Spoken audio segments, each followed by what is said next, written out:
bienvenue à l'émission radiophonique Les Révolutionnaires Planétaires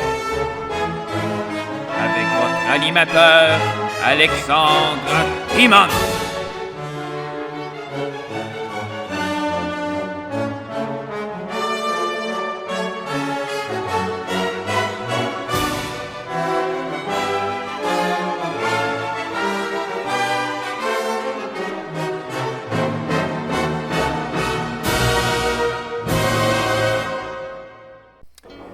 Donc, c'est ça aussi, une autre façon qu'il y avait, dans le fond, d'utiliser la force de l'eau, c'est qu'il y avait aussi relié 8 marteaux avec un arbre à canne, qui était ensuite relié, encore une fois, à une roue moulin à eau.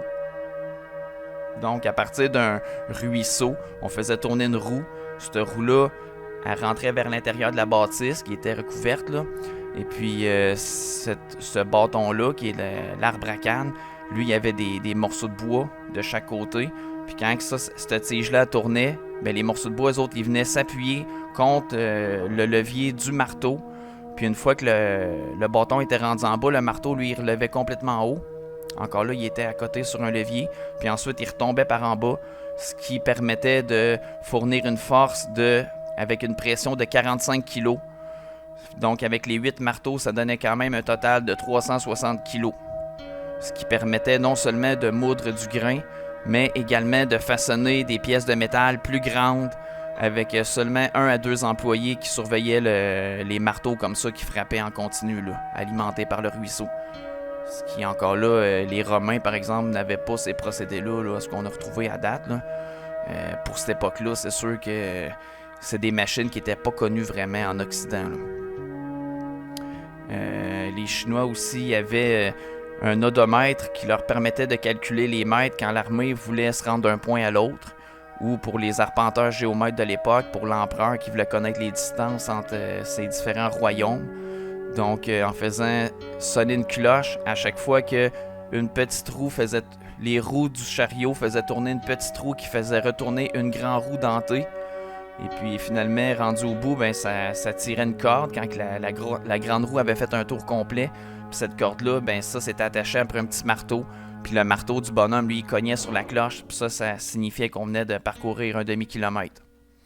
Donc, comme ça, ben l'Empire pouvait vraiment calculer les distances de façon précise, comme le fait par la suite Archimède avec son odomètre qu'il avait inventé pour l'armée romaine, mais que lui fonctionnait avec un peu le même principe, mais que c'est à chaque fois que les roues tournaient, rendu à 1 kilomètre, ça faisait tomber une petite bille dans un tiroir. Donc ensuite, les soldats de l'armée romaine avaient seulement qu'à ouvrir le tiroir, calculer le nombre de billes de métal, puis on avait la distance parcourue par l'armée sur les routes que les Romains construisaient. Là.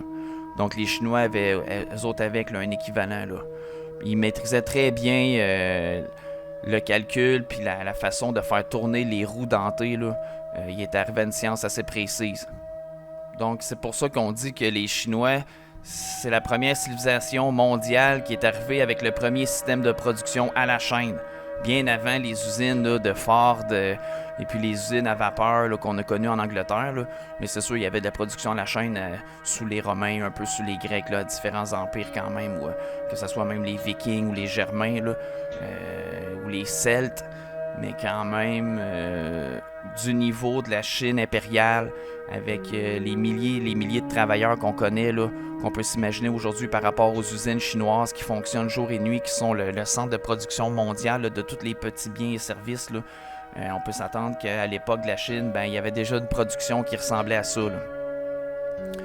Donc eux autres, dans leur forge, ben, ils étaient capables de produire un haut volume de fer liquide avec de l'air, que dans le fond, pour réussir à faire fondre le fer, ben il fallait qu'il y ait un soufflet géant qui fournisse un débit régulier d'air. Et puis, comme un piston là, qui fait tourner un vilebrequin. Et puis ça, c'était les soufflets géants. En fait, c'était alimenté encore là par le même mouvement des aubes, des moulins à eau qui étaient sur le côté là, des usines finalement, là, qui à partir du courant de l'eau permettait d'actionner différentes roulettes, différents bras articulés qui finalement entraînait un mouvement qui faisait souffler là, sur la forge en continu là, les soufflets, au lieu que ce soit des employés chinois là, qui aient besoin de souffler ça manuellement, là, ce qui devait les emboucaner pas mal. Mais là, avec des systèmes automatisés comme ça, ben, il y avait des débits constants, il y avait des productions constantes. À ce moment-là, les employés pouvaient uniquement s'affairer à forger à l'intérieur, verser les métaux, ramasser le métal liquide une fois qu'il était chauffé. Ce qui lui permettait finalement de faire des différentes pièces là, de métallurgie. Là. Une fois qu'il y avait un moule avec le fer fondu, ben, il pouvait insérer ça dans le moule, puis après ça obtenir les formes qu'il voulait, que ce soit pour l'armement, que ce soit pour les pièces usuelles, là, les ustensiles, etc., là, les objets aussi qui servaient à l'empereur. Parce que c'est sûr qu'à cette époque-là, comme en Europe, au Moyen-Âge, ou même avant, là, quand il y avait des objets très rares, ben, c'est souvent les plus riches qui les avaient ou ceux qui appartenaient, dans le fond, au pouvoir. Puis même chez les Égyptiens, comme on a vu la semaine passée, ben, c'était le même principe. Là, les objets nouveaux, là, les objets extrêmement rares, c'est pas n'importe qui. Là, c'est pas le paysan qui avait ça dans les mains, là, comme ça, là, de prime abord. Une autre invention aussi que les Chinois ont faite, c'était des puits de forage, il y a 2000 ans, qui servaient à aller chercher de l'eau saline dans le fond de la terre. Donc, eux autres, il y avait un système de forage avec une tige qui était remontée avec un balancier. Puis ça, mettons, c'était comme un grand cadre, un grand frame, où est-ce que là, il y avait de chaque côté 2 grands beams qui servaient finalement à soutenir le pieu qui était pour s'enfoncer dans la terre le plus profondément possible.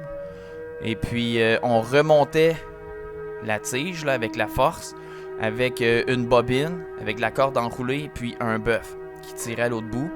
Ça faisait crinquer le système, ça faisait remonter le poids, et puis avec le balancier, ben les autres, il y avait juste à repaiser un coup sur le coin, puis là, paf, ça redonnait un coup dans le fond. Fait qu'avec ça, tranquillement, pas vite, puis un bout pointu, là, ben il était capable de percer la terre, dans le fond, le sable, peu importe là, l'endroit où ce qui était, là, peut-être pas le roc, là.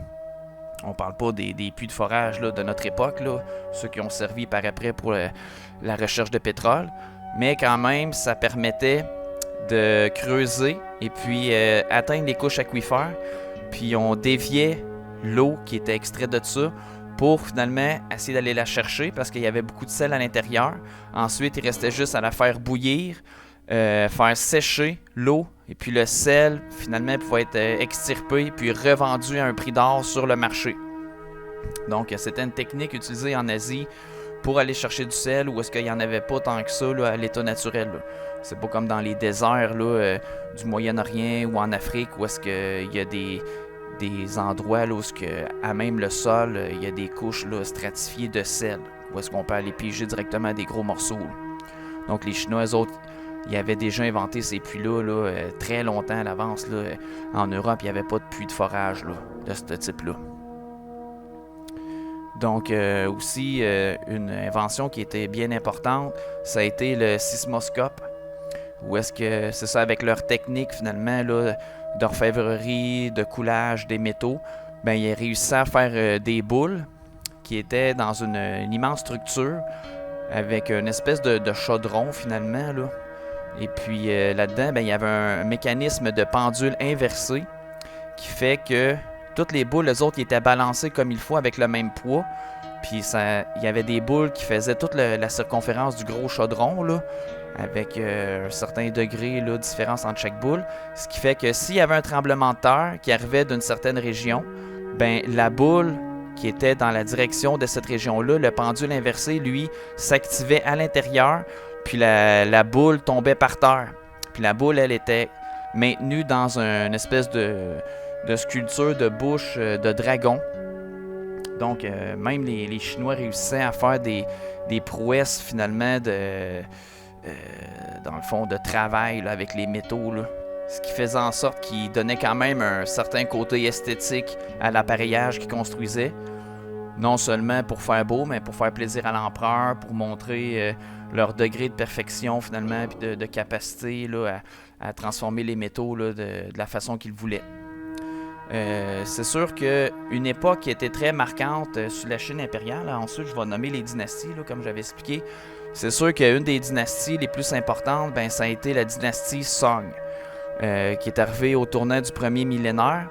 Pourquoi? Parce qu'il y a plusieurs techniques qui ont été découvertes par cette dynastie-là, comme par exemple ben, l'invention du papier, ensuite l'invention de l'imprimerie, version chinoise, ensuite l'invention de la poudre à canon, ensuite la boussole, et puis ça, dans le fond, ça s'est produit, là, comme j'expliquais, avec les puits de forage, là, qui est un petit peu avant, là, mais cette dynastie-là s'est produite entre l'an 960 à l'an 1279 après Jésus-Christ. Puis c'est un empire, l'Empire Song, qui s'est étendu autant au nord qu'ensuite au sud de la Chine. La poudre à canon, c'est sûr que ça a causé une grande révolution, là, parce que à partir de la poudre à canon chinoise, bon, c'est sûr que par la suite, dans le reste du monde, cette recette-là, elle était appliquée. Là. C'est que c'était la base vraiment pour toute la nouvelle ère des armes à feu. Ça a commencé avec les canons. Et puis après ça, ça s'est spécifié tranquillement pas vite pour avoir des armes à feu. Puis aller jusqu'aux armes contemporaines qui utilisent encore un type de poudre à canon là, similaire, là, qui est contenu dans des balles plus solides, plus serrées, plus précises. Mais à la base, ça vient des Chinois là, qui ont inventé la poudre à canon en premier, là, bien avant le TNT, la nitroglycérine, etc. Donc la recette standard que les Chinois, eux autres, confectionnaient, ben, c'était essentiellement avec du salpêtre, mélangé avec du soufre, puis ensuite avec du charbon de bois. Mais ça, c'était dans des quantités, des ratios très précis. Puis selon les ratios que les chimistes chinois concoctaient, ben à ce moment-là, ça avait des propriétés qui étaient différentes, soit plus explosives, moins explosives. Aussi, il faut se rappeler que les Chinois, ben c'est les inventeurs des feux d'artifice. Et puis, dans le fond, il y avait une science développée autant pour faire de la poudre à canon, pour faire des armes, que pour faire pour couper en petits morceaux, là, mettre en poudre différents métaux, ce qui faisait qu'en sorte qu'en mettant ces copeaux-là dans les feux d'artifice, dans les bombes là, qu'ils créaient à partir de la poudre à canon, ben, ça lui permettait de faire des effets spéciaux avec différentes couleurs en fonction des différents métaux utilisés. Donc, c'est pour ça que les Chinois, eux autres, ils ont une longue tradition de fête, par exemple du dragon, et puis toutes sortes comme ça de personnages là, légendaires, mythiques, propres à leur culture. Et puis, ben, à chaque fois qu'ils faisaient des fêtes comme ça, ben, ils utilisaient différents types de feux d'artifice.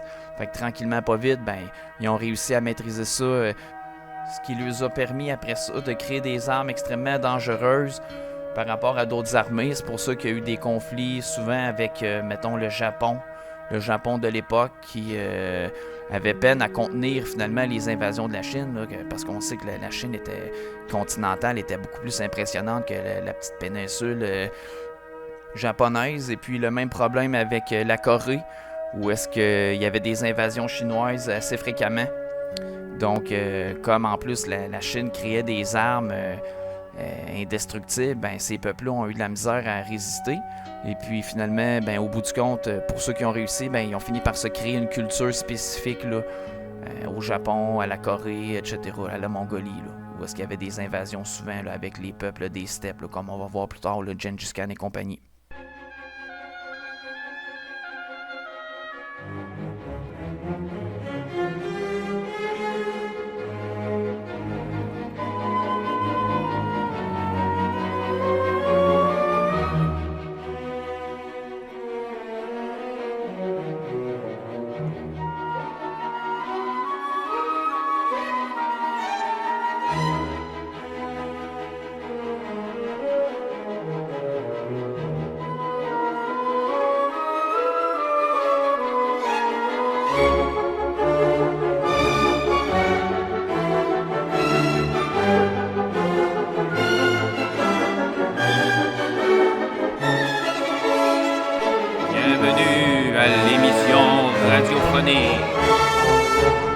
Les révolutionnaires planétaires. animateur, Alexandre Immense.